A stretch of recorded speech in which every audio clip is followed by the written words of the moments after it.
Hi, welcome to this Open Security Summit session in April 2023. And we have Luis, who's going to talk about a really, really cool concept and a really interesting merging of different practices, where he's going to take us over on how to use the Kata concepts around threat modeling. So, Luis, over to you.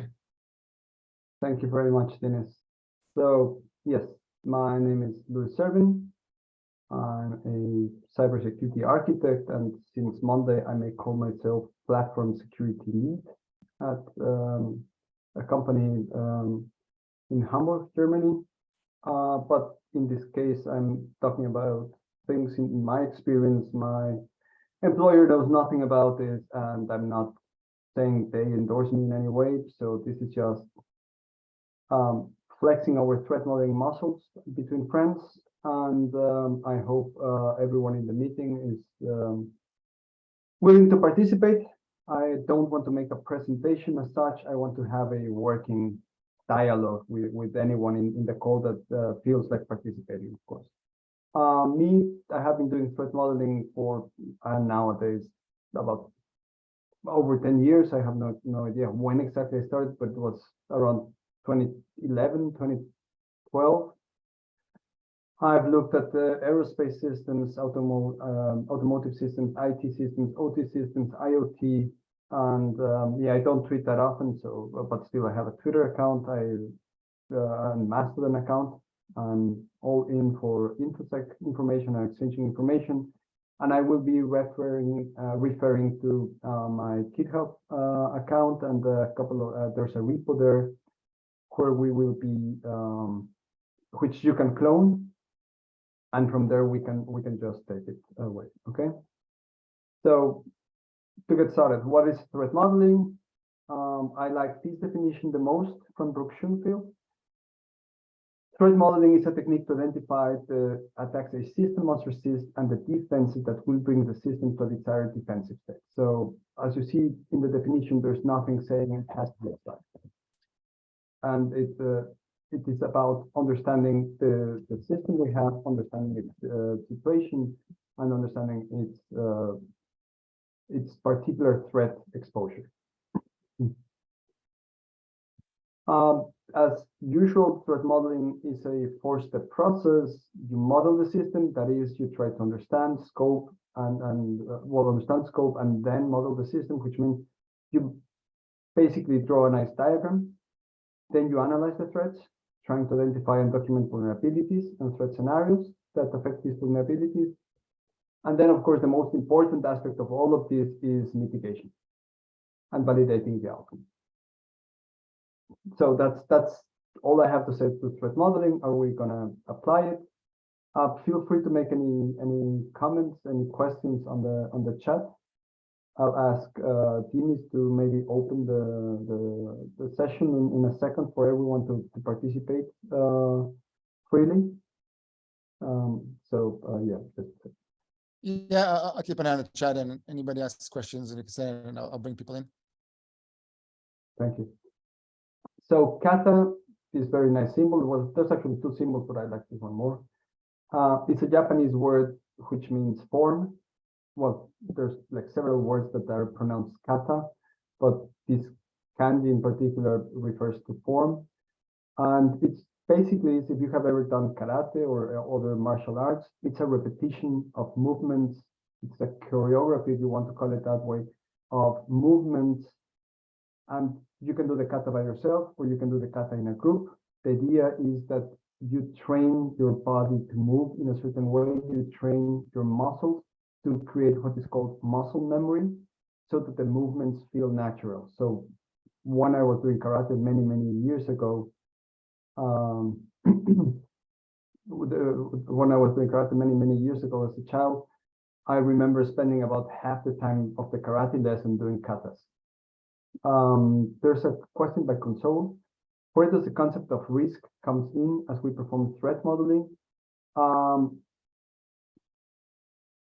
It could be around here when you analyze the threats. So when you analyze the threats, you have a vulnerability, you have actually I have a presentation on that topic. I was not planning on showing it that slide, but I can show it, of course. Give me 1 second, if I can very quickly open it.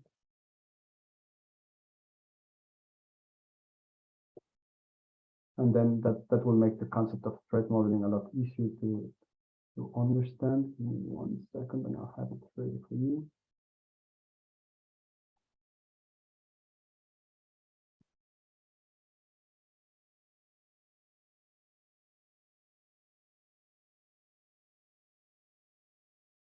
Okay, so in terms of risk management or risk assessment, threat modeling fits in this way. So we speak of systems which are our assets. Assets have value. I can either zoom or use the pen. I'm very sorry for that. So so an asset has a value. The more value you have, the higher the risk because of the impact. Assets might exhibit vulnerabilities. The more critical the vulnerability, the higher your risk, or even the presence of a not critical vulnerability might lead to an increased risk. In an attempt to curtail risk, companies induce policies to try to reduce the risk exposure, which basically mandate controls, at least the technical policies. Controls might help protect, detect, respond, or recover from a given threat scenario. And for threat scenarios, elicitation within threat modeling, we can speak of Stride, Linden, Attack Trees, Atasm, Pasta, whatever you want to do. But these are usual threat scenarios. And the question for me for creating a credible attack vector is there has to be a threat agent attached to a threat scenario which is in contact with a vulnerability for there to be a risk. So just having a vulnerability with no way to exploit it basically means there is a very, very low risk because of the chances of it happening. So I hope Console, I'm not sure how to pronounce your name, sorry, that answers your question. Actually, can you post that question in the chat? Because I think he sent it directly to you, right? Yeah, directly to me. So sorry for that. Let me copy paste it to the whole to everyone in the chat. So that was the question. For the concept. Is that Console, right? Yes, Console did the question. Yeah, I'll make you co-host. Oh, Michael is here. Hey, Michael, I also made you a co-host. Feel free to chip in, right? So Console, you can unmute if you want and ask a follow-up question. Yeah, thanks. Reason why I asked that question is, I think a lot of times when you work within first, second, third line, the conversation of risk becomes a problem. We are coming from third line perspective without really understanding the threats, right? Because a lot of times, from a first line perspective, the folks in first line, they implement the controls and all that stuff. And so when you come to them and tell them there is a risk itself, without really being able to articulate what the threats are, what the threat scenarios are, becomes a problem to drive that need for remediation. That's kind of the reason why I was asking that question, though. Definitely, and that's one of the reasons I try to do threat modeling in a bit different way than Shostak has made famous, or Microsoft before Shostak has made famous with Stride. So actually, I'm more of the church of Schönfeld, if you want to think of it that way, or the philosophy branch of Schönfeld rather than Shostak, in which he speaks of the concept of the credible attack vector, which is basically the same thing I just mentioned. It's just explained in a different way, which is you have a threat agent with skills, motivation, resources, risk tolerance, an exploit, so an active action, then a path that puts the vulnerability in contact with the exploit and the threat agent, and that leads to a credible attack vector, which then you can measure in money impact and probability of occurrence based on all these 3 or 4 elements existing. So in the past, I have tried to match this within the automotive company I was working. I could not call it risk management, but I did create a likelihood assessment based on these things, and then an impact assessment based on the technical impact, not the monetary impact. So the impact to the mission. That was a cheap way to get out of the political conundrum that makes of who owns the ISMS in the company. So I'm not sure if that helps a little bit answer your question, Consol. No, sure it does. Thanks. So on this graph, Luis, isn't there also a case where, for example, before or after an exploit, or even the threat agents, there's a direct correlation with the risk, right? Because like you said there, so the higher the threat agents that you see, the higher the risk goes, right? But also once they exploit it, right? also the risk increases, isn't it? Yeah, but I would say so. So having more threat agents who are in the capacity of exploiting in generating this threat scenario increases your exposure, because the probability increases. So if we split the world in 3 or 4 categories, we have amateurs that work on by their own. Then you have a consortium of amateurs that might help each other. Then you have, and then you have the NSA, right, or the Mossad, or the nation state.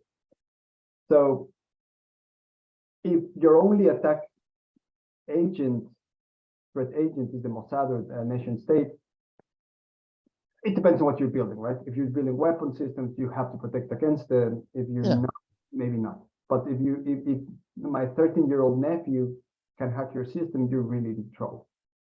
Yeah. So that's and that's important, because it allows you to start focus more on the risks that are exploitable by the threat agents, right? So that's the ones that you should be practicing. That's the ones that you really want to make sure they're hard to exploit, or that you have enough visibility, right, into what's going on. Of course, and I mean, you cannot take the threat agents away. What you can do is basically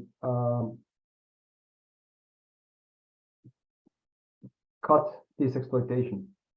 So if you're able to take away the vulnerability, it's fantastic. But if you're able to get them not to be in contact with the vulnerability anymore, and you can just cut this access, they can still be there. They can still try to exploit it. They just won't be able to reach it.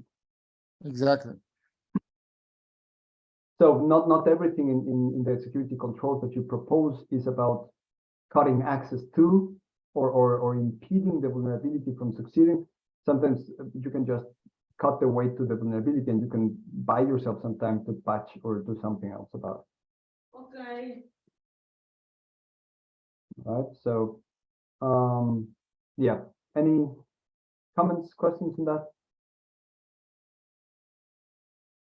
If not, so let's get to the fun part. So we just saw the concept of the kata, and then the concept of the architectural kata, and now, if you want, the threat modeling kata. So the newer, I don't know when exactly, because I've been hearing about the architectural katas for at least like 5 to 7 years, based himself on the work of Dave Thomas, and Dave Thomas was one day at the karate practice of his son and saw that they were doing a kata, and then decided that he should create these to allow developers to experiment in programming languages. New small programs were complete, and this concept was taken by Ted Noor to create architectural katas, and he created a whole website around it, architecturalkatas.com. And he keeps all the architectural katas in a repository, which can be visited. So give me a second to open it up.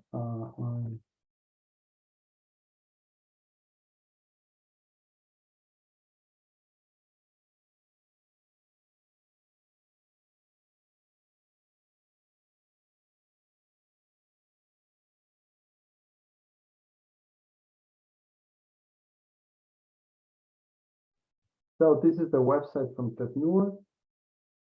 That's the GitHub repo, Yeah, this is a repo. So Ted Noor, Arch Katas, and here are all the katas defined as JSON. Why are they defined as JSON? Because you can go then to his website and click on the roulette, and basically you get one description of a kata. So the idea is that you can make an after-work party like we're doing, have perhaps one or several groups of colleagues or friends, and just give them a kata each, and then give them an hour to build it up or design it, and then come back and show to everyone else what they did.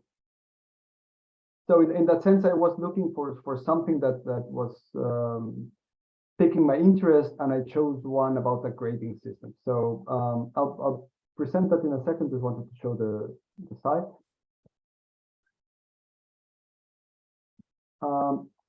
Again, I am referring to my GitHub repo.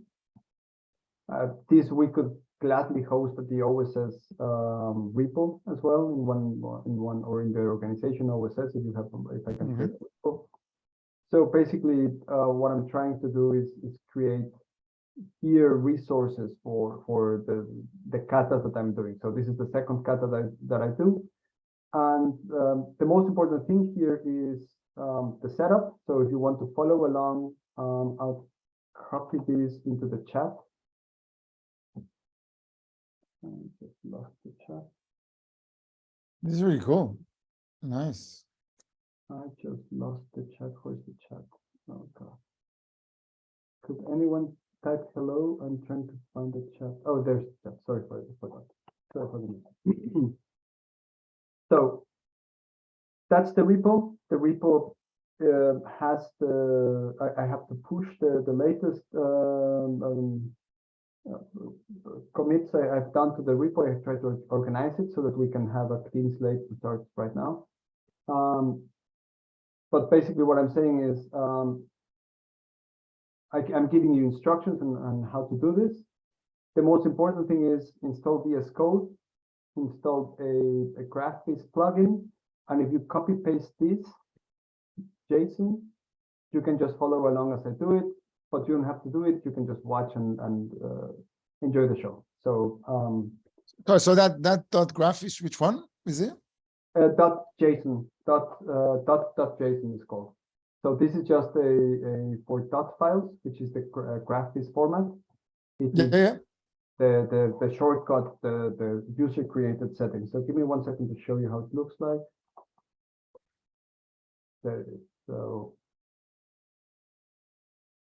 if I go to file, So you use VS Code to create the. I use VS Code, but it could be anything. So actually, this is an idea I snapped from you, Dennis, long time ago. You talked about it. So I'm not sure if everyone was able to follow. So file, settings, so preferences, sorry, user snippets, configure user snippets, and I choose GraphViz for the one I have, and this opens this file here called .json.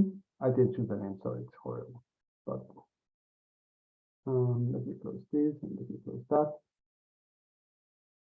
And here, basically, I have templates that allow me to create nice looking diagrams without sweating it. So it's all there, just take it. While I talk and present the case, maybe you can set up your environments. How do you render this on VS Code? So you use. I render it with, give me a second. This. So I have installed the GraphViz preview. This one is the one I like to use from FNZH. Cool. I installed that one, and I installed also, I'm not sure if it's necessary, but I always install them together, GraphViz language support. And that basically allows me to create a diagram from the GraphViz. Give me a second. Diagram. Oh, this is from the threat modeling hackathon. Okay, yeah, that's a good one. So basically, I have my GraphViz dot files created this way, and I hit on magnifying glass, and I get the context, and I get the context diagram and the container diagram. But I'll get into the details right away. So Cool. This is just to help you set up your environment, because we'll be working with this. As a matter of how I like to diagram. I don't like DFTs as Microsoft and Shostak have promoted, these circles and lines with no context. I really despise them because they are very security specific. Developers cannot start anything with them. And who owns the file? No one feels responsible for it except for the security person, so no one updates it. And actually, documentation of the architecture is something that should happen as the architecture is being created. So I look for software architects to find a way on how to best do it. And the best I have found so far is the C4 model diagram definition or context, if you want to call it that way, from Simon Brown. He divides the world in 4 C's: context, container, component, and code, meaning context is the system and the world around it. Container, deployable units, not Docker containers. Component is when you zoom in and you have different things docking within a deployable unit. And then code, I have never had to diagram the code myself. There's always a way to diagram the code if you ever need it, right? And the most important thing is everything has to have a label, the diagram, the elements, the edges. Be consistent in the colors you use. I'm using gray for out of scope and blue for in scope. And each node in the graph needs to have its purpose and characteristics. The edge, the lines between the nodes demonstrate the intent, and try to keep it short, not to overburden. So basically the idea is I have the system, its users and third-party dependent systems. I zoom into this green square and I have my container, my deployable unit. Within the deployable unit, there's usually one thing that really does magic, and that's the one that maybe you want to zoom in further. And if you zoom into one of these boxes, you basically have code. But again, I could basically make a line.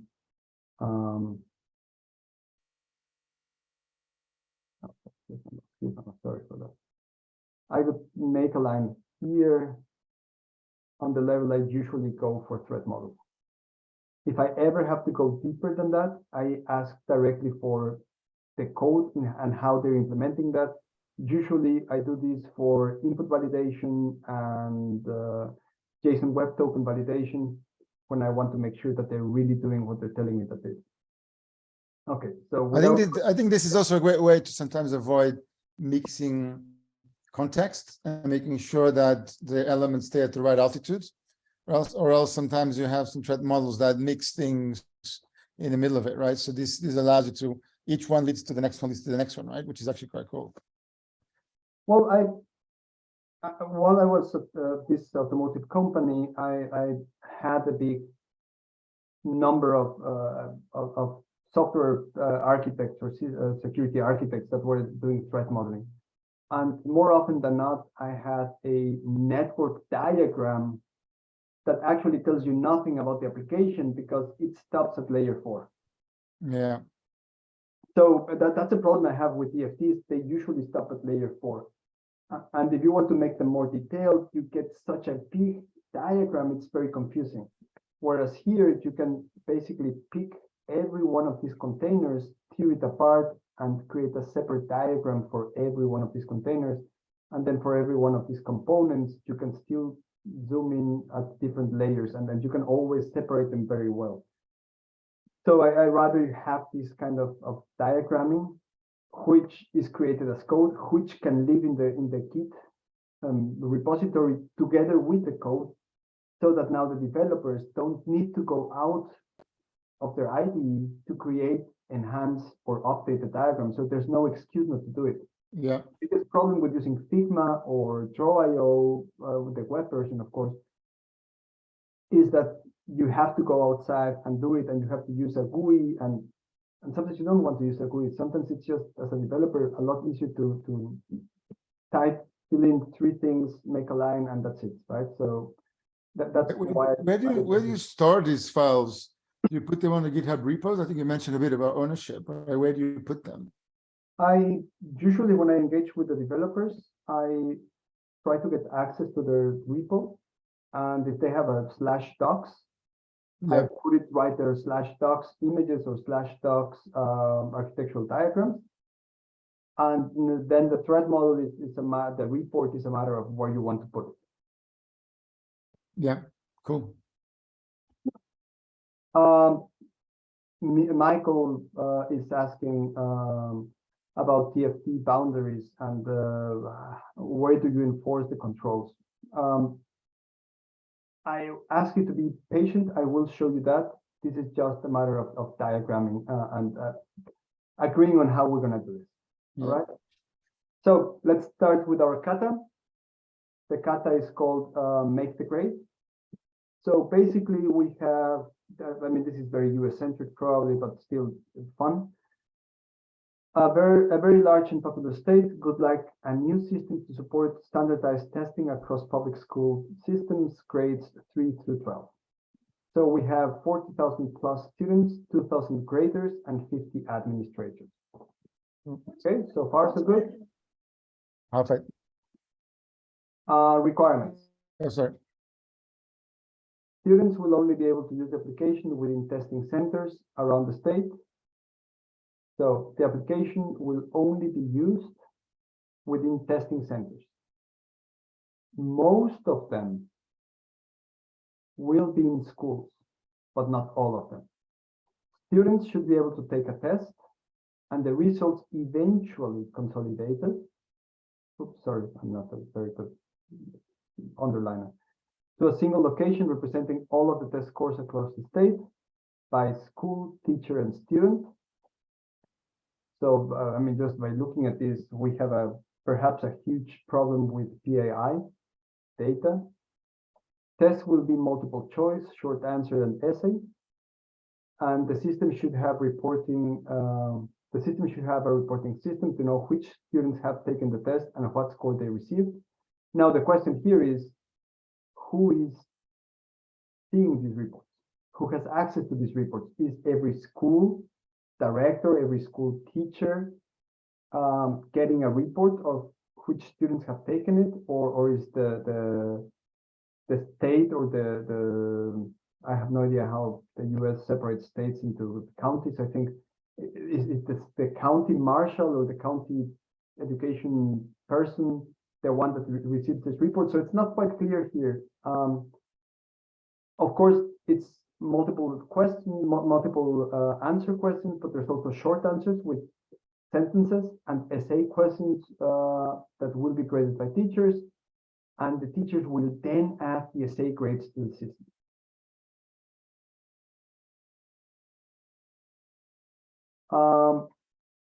To be honest, that's a great question, Miguel. I have no idea whether a student will be able to take a single test. So I assume that they will take a test, and as standardized tests are, I suppose they will take one math test, one English test, and one something test. I have no idea whether they will all be put together in the same exam, or they have to show up 3 different days for 3 different exams. I have no idea how this works, but let's assume it's one test for the subjects that need to be assessed. But this is something that we can define, right? So these are the business requirements. We as the system designers and then threat modelers basically decide all questions that are not quite clear. And the last thing for context is a change approval process involving 3 different government agencies is required for changes to the way student grades are kept to ensure security.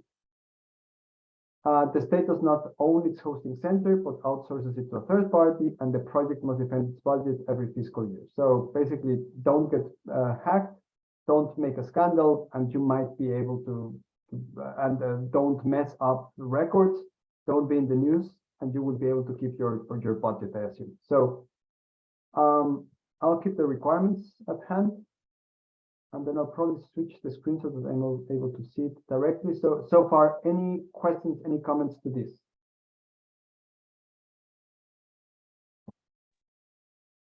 Cool, enough for me. All right. So We lost your screen. Are you gonna show us? I know. I'm switching screens because I have the secondary screen with the presentation. But I want to show my VS Code on the main screen, and for that I need to switch.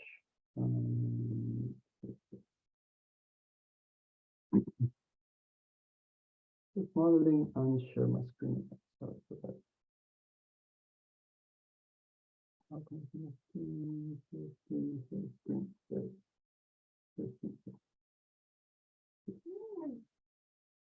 Okay, so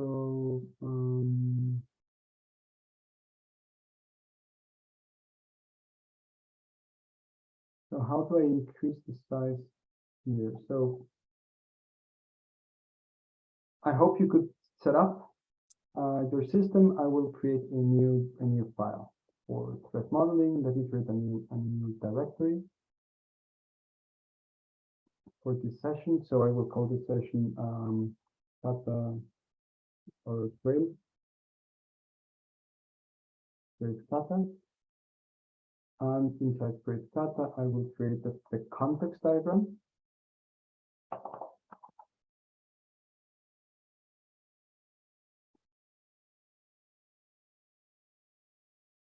Okay, so with that, I can start using the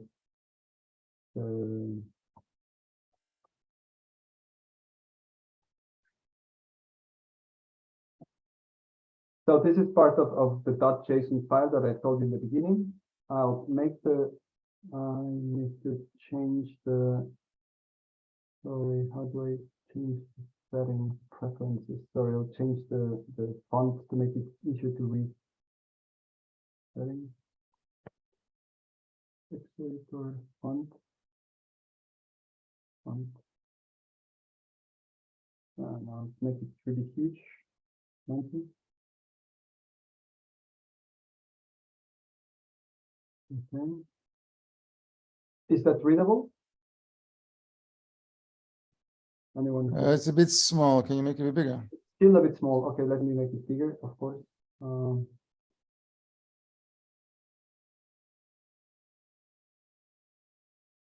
40. Is it readable? Yes, much better. Okay, thank you for that. Where's graph? Okay, so basically I have created a graph. I'll call it create context. Context title. This is the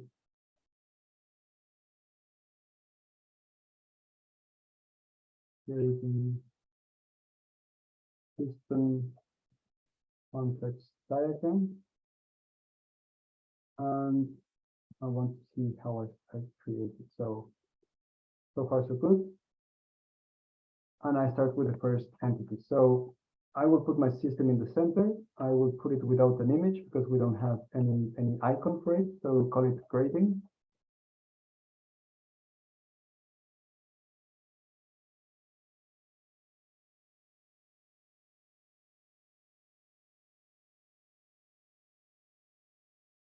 Oh, come on. System. So as you see, as I type, graph is this graph is plugging, is updating the diagram. It's a task solution. Description of purpose. So here I would define basically what we had in the Kata, where I have it, sorry,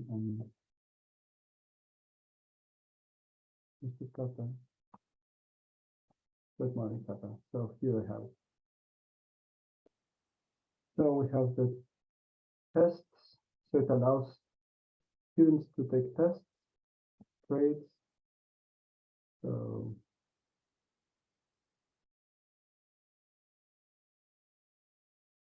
standardized testing platform. Since this is HTML, I have to do it this way.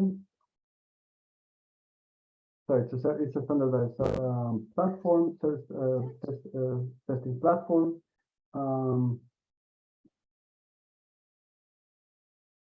serves exams with students, allows teachers to grade long form answers, provides quick results to, oh, I forgot the break.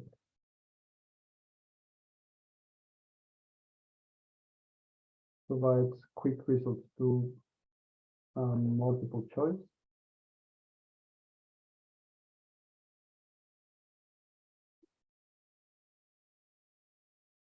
Okay, so that's the first one. So that's my grading system. And this is the first decision that I take. I say this thing is within a cluster. So this is I will put it in AWS. So I say this is an AWS instance, and AWS is my cloud service provider. And since I came to this glorious idea a bit late, I have to copy to move everything up there. So give me 1 second. Don't be scared if it disappears. So now, Miguel, you were asking about the context. There you have it. I have my dotted line, things in execution environment. And when we think about it, we were told that students will be taking this in test centers, which happen to be schools, but not exclusively. They could be something else. So now we have another type of diagram. So we have another cluster. This cluster is school. This is a testing center located in a school. And here I am going to add students. The beauty of having this thing is that it has already predefined fields, which you can tap into them and start filling them out. So this is a student. And the path is images, person, PNG. So there you have it. We have our student. It's a person. And this is a PC in computer, I don't know, lab. I have no idea what kind of PCs they will be using, but I assume that if they're using schools, it's because they already have an infrastructure with a PC lab or computing lab with PCs where they will be doing the tests. And what is this person doing? This is a student sitting to take an exam. Okay, now we have something very similar. In this case, it's student out, student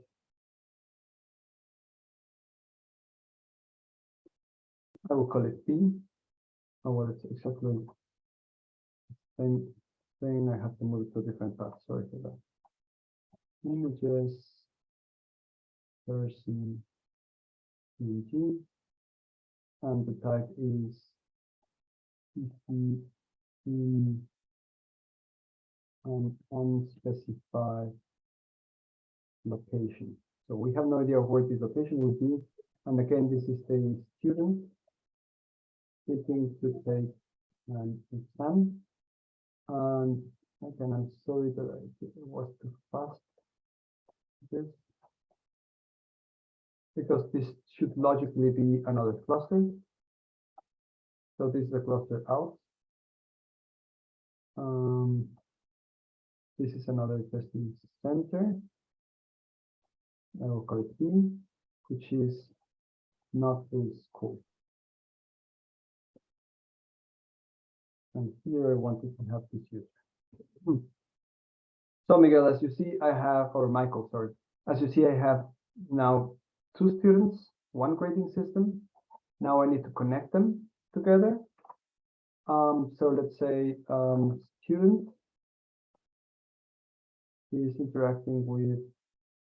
And then in C4, there's ways to simplify that code, right? Because you can convert that into functions, right? With the PlantUML, isn't it? Perhaps you could if you use PlantUML. I don't use PlantUML, to be honest. I use Graphviz. I always use Graphviz because it's relatively easy to read. I mean, right now it's too small and too tight, and then you cannot read it. But PlantUML creating huge Java thing, it's a little bit harder to follow through what's going on. Yeah, I find, at least in my experience. Of course, not everyone wants to write this by hand, right? So so the system is called grading.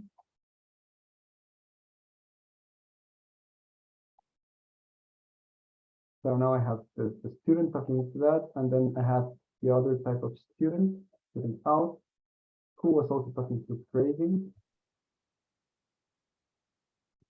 And the thing that I was saying is, okay, we need to specify here, how are they connecting, right? So here we say, I mean, if we have a system that is sending, so here we basically have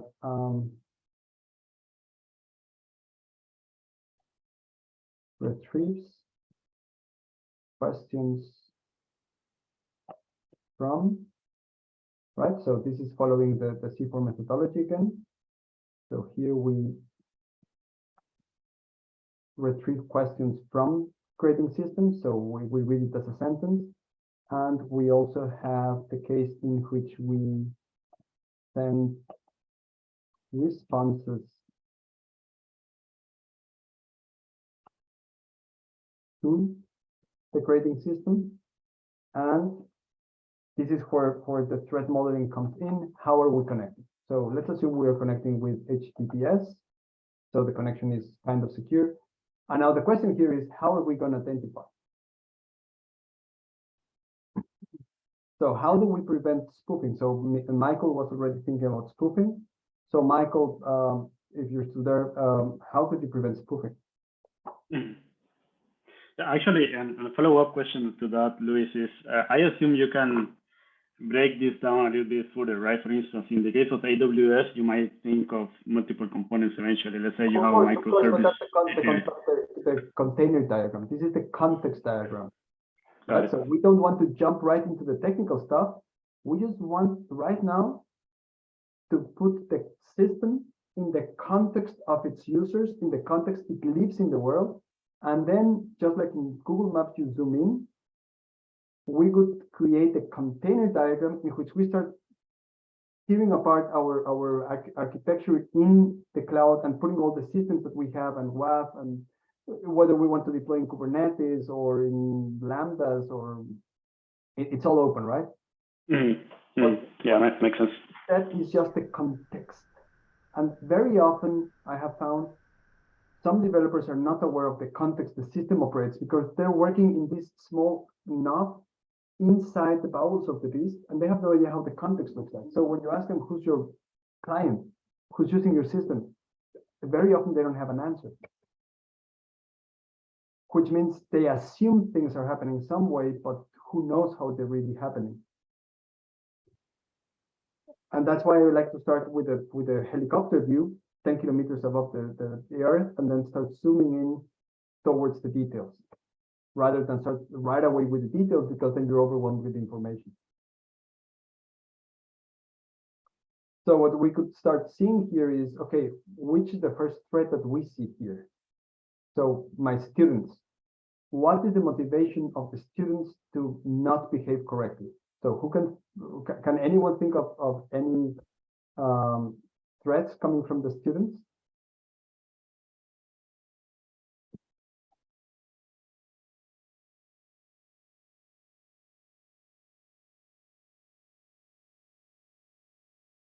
So one thing that I was thinking about is the students, right? So let's say threats. Now those coming from the students. and I think you were saying it at the beginning, Michael, spoofing. What does spoofing mean in the context of this person sitting here Mhm. grading exam? Yeah, like I'm a student attempting to make an exam on behalf of somebody else, right? Let's say my brother, right? He studied and he wanted to do the exam instead of me, right? Exactly. I had thought of the same one. So take an exam Yeah. on someone else. Anything else you can think of? Or can you have extra comms, like a mobile phone or a watch or something that gives them data? Come again? Could you repeat that? I couldn't understand you. Yeah, I think about actually what Kata is in, the students when they take the exams have a mobile phone or a watch that gives them the answers, right? Okay, so Yeah. this is the one I called like telling the questions. Yeah, Yeah, So- asking ChatGPT or something like that. Yeah. yeah. Can you chat GPT the thing? Taking Get pictures get it to of take the exam. questions is one. So this one actually has like taking pictures of questions. Then you also have memorizing questions. It's incredible what young minds are capable of in memorization capabilities. What else could you think of? Taking pictures of questions, and here we have two things, either for selling, and the other one would be taking pictures of questions for cheating, which means someone or something is giving you the right answer to the question. Then don't you need also to capture the receiving of the data, right? Because that's a bit different, right? So that's almost like having a feedback loop, isn't it? Yeah, well, like- this one has a feedback. This is a lot more exposure, right? This is Yeah. a lot easier to be cut. Mhm. Whereas this one here is more insidious, right? They take the picture and then hide it, or they take pictures all the time. They have it in the classes, but they're not Mhm. actually communicating with anyone, but they can still go and dump the whole exam for everyone to see, right? Memorizing the questions. What else do we have? Spoofing, repudiation. And maybe I don't know if a student taking an exam in different locations. Yes, why not? So studying the questions, pending different locations for the exam. Reputation,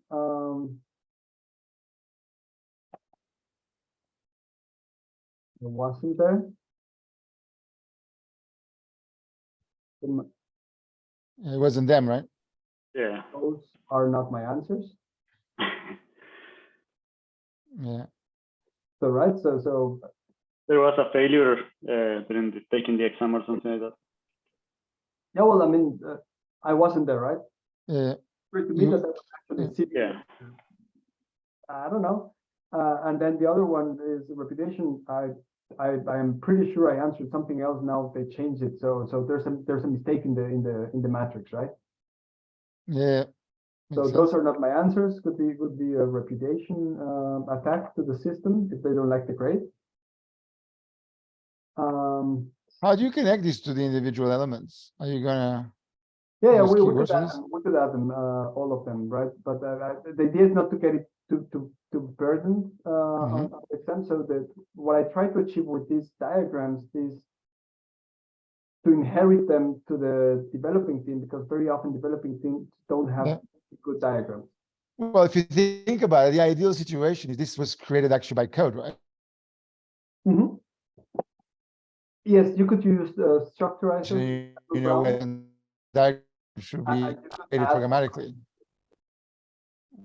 Yeah. Yep. So that could help. So now we have the teacher, right? So just I know we're running almost on the hour, so I'll do the teacher quite fast.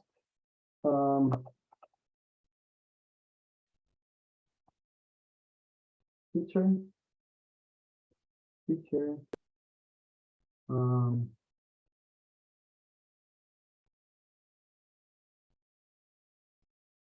teacher grader. So they didn't really call them teachers, they called them graders, but I have no idea. So grades long form answers. And then the teacher is in a very different context. So actually we have no idea where this person is living, right? So we have the teacher perhaps in his or her home. We have no idea where this person is located. Could be an employee of the grading system, could be someone else. And teacher is talking to the grading system. Label. Logs into the grading system. Grades. Grades answers. What else is this person doing? I think that's all we have from the use case. We have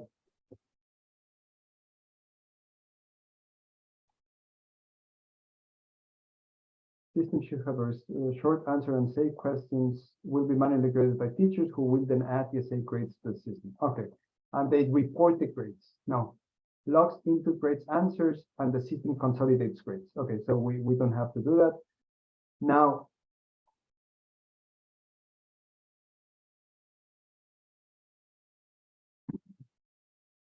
if we think of the teachers, what could be the incentives of teachers to cheat?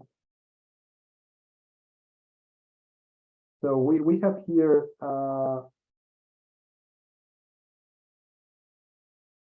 an interesting sentence. Results eventually consolidated to a location representing test scores across the state by school teacher and student. And I was thinking, what would be the intrinsic motivation for a teacher to misbehave? Now, if I'm going to be compared to other teachers, there could be an economic incentive if my class has a better average grade. If my school is going to be compared to other schools in the district and my school gets a better grade in average, the school might get more money for the next semester, the next year, whatever period. So there's a perverse incentive here for if the teachers are the graders, which is an assumption I'm making, because I don't know where else they would get 2,000 people to grade long form answers. There's a perverse incentive to cheat on the system. So I would say. But then if you could follow that, then you also probably want to put almost the head teacher in the school, right? Because they might also be involved, right? Sure. So, but the problem here is I have no idea what the head teacher is doing, right? So Yeah, or the school. Yeah. Teacher is not necessarily mentioned, but we do know that they have a reporting capability, which I suppose this is so they have a reporting system, which I suppose this person would be consuming. Yeah. So actually, when I was doing doing this by hand during the day, thinking about it, I was thinking about a lot of other people which are not mentioned, but I mean, unfortunately, we didn't have the time, but we can continue this next time, or we can take a different kata next time. But I mean, teachers, I just want to put this in writing and commit it to the code, to the kids report, so that everyone can read it. Teachers have the incentive to grade own students. Yeah, higher, right? Yeah, that's correct. Necessary, I would say. They could also grade other students worse than necessary.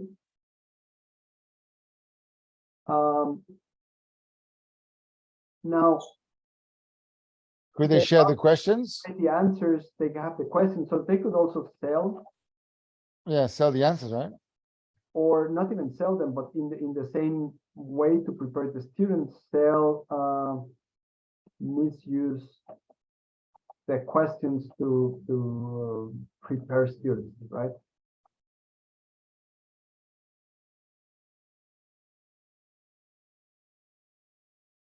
What else could a teacher do?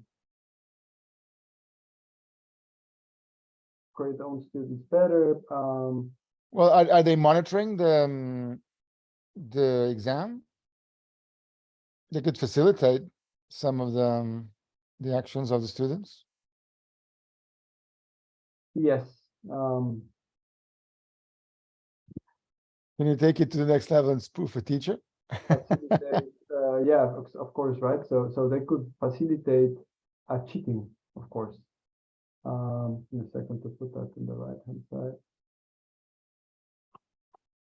So they could facilitate cheating during what is called proctoring. Is it proctoring the word for this kind of exams Well, during the exam, right? during the exam? Facilitate cheating during the exam.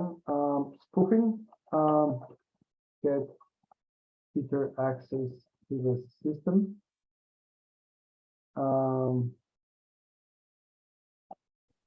Can you spoof a teacher? The student, pretends to I mean, be a the teacher, right? teacher- And then do that. I would try it, right? I mean, if it depends how desperate you are. I mean, I think this is a matter of creativity and Uh, very Well, motivated. it depends on the threat agent, right?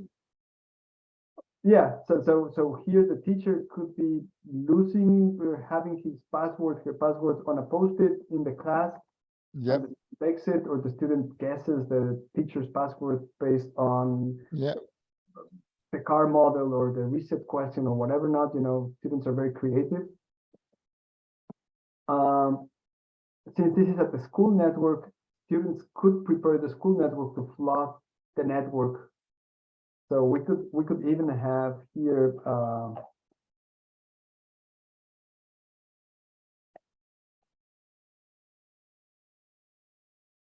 does the network level at school. Of course, on Yeah. the center B, which is not a school, we have the other variant, which is So would you put that as a separate DOS? Because you're kind of following the stride here, right? So that could be of a DOS, right? As his own section, isn't it? sure. Oh yeah, you're right. You're right. This is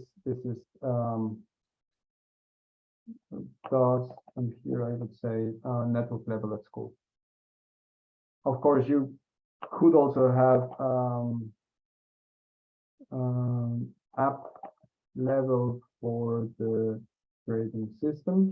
So they could actually try to block the grading system, not just the network here, but overflow this one. So one is attacking the physical link, the other one is attacking the end of the system. Teachers grade students, other students, some issues facilitate cheating during the exam. We of course have the admin. So within the grading system, we have an admin, and here I was, give me a second, HTML, admin.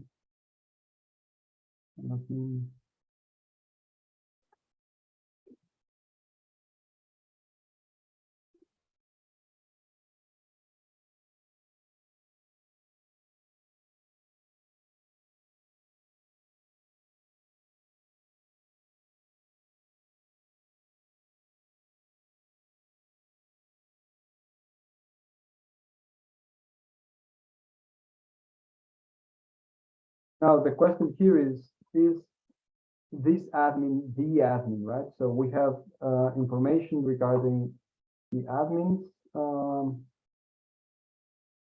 almost nothing. So we know there are 50 administrators, which I think it's too many for a system.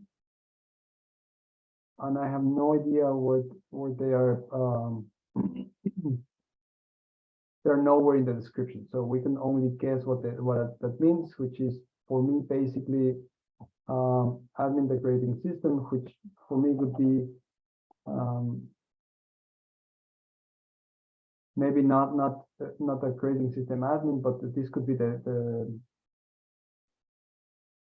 school director or head teacher of the school director, and this is the person with admin capability for the grading system for their school.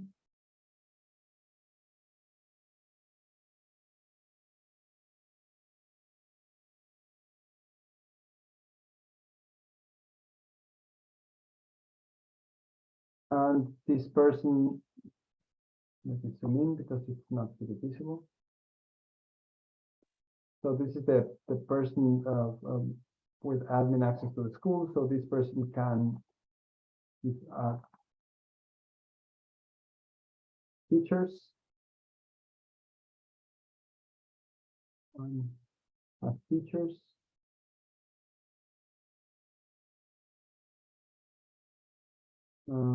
Students.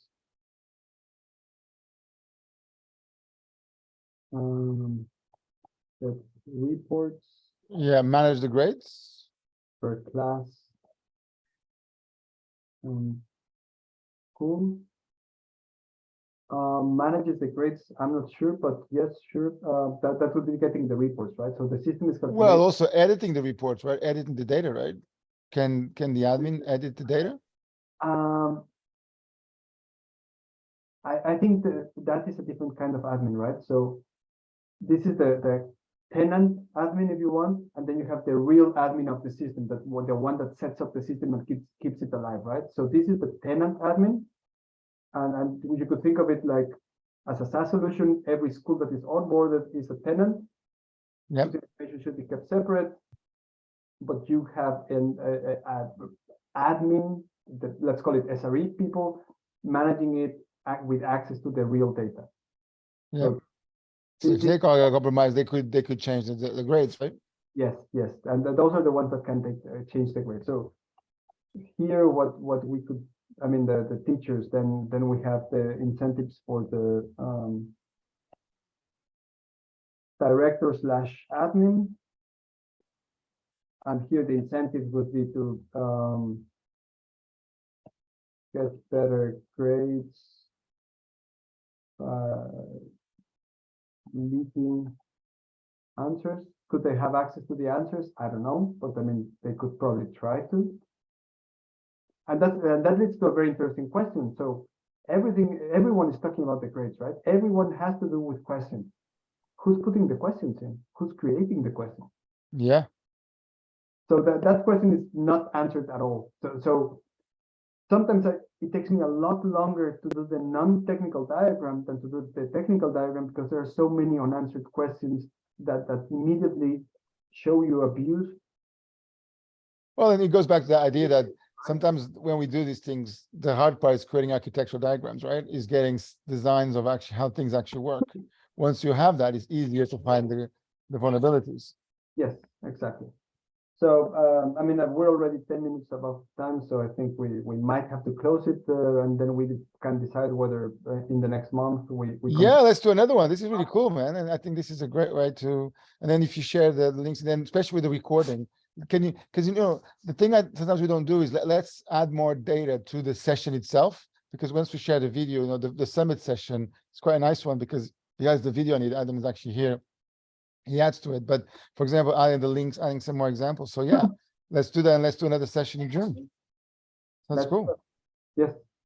So without further ado, this is we come to an abrupt end, but to extend it too much, maybe next time we can book an hour and a half. Yeah, absolutely. Brilliant, man. Good stuff. To the limit. Anyone in the room that wants to comment or add a question to what has been said? Sure, I think Michael had to leave. I guess just a question. Yeah, do we get a copy of the material that was presented? Everything is in GitHub, so I haven't yet pushed because I'm creating it live. But everything here, the code you see on the left side, the image and the findings will be on GitHub. Yeah, it's on that link you shared, right? This Yes, one. In this one here, right? I just put it again, right? OSS threat modeling. God, I'm lost in my Yeah, I just put it on the channel again. mess here. Sorry. Yeah. OSS threat modeling. There it is. So this repository it will be right. So OSS threat modeling. So my name LF Servin /OSS threat modeling. Yeah. I just put the link on the chat. I have to commit, so don't be amazed if it's not yet there. Push. Sorry for that, but I still have to push. but in the end, it will be here, I promise. Yeah, cool. Great project Perfect. to collaborate. Brilliant. Thanks. So yeah, feel free to comment. Feel free to send me. I mean, we can link on LinkedIn or on Twitter or Mastodon if you're in Mastodon, and we can kick off the conversation, or maybe see you next time. All right, in a month. Brilliant. All right, good stuff. Brilliant. Thank you, Dennis.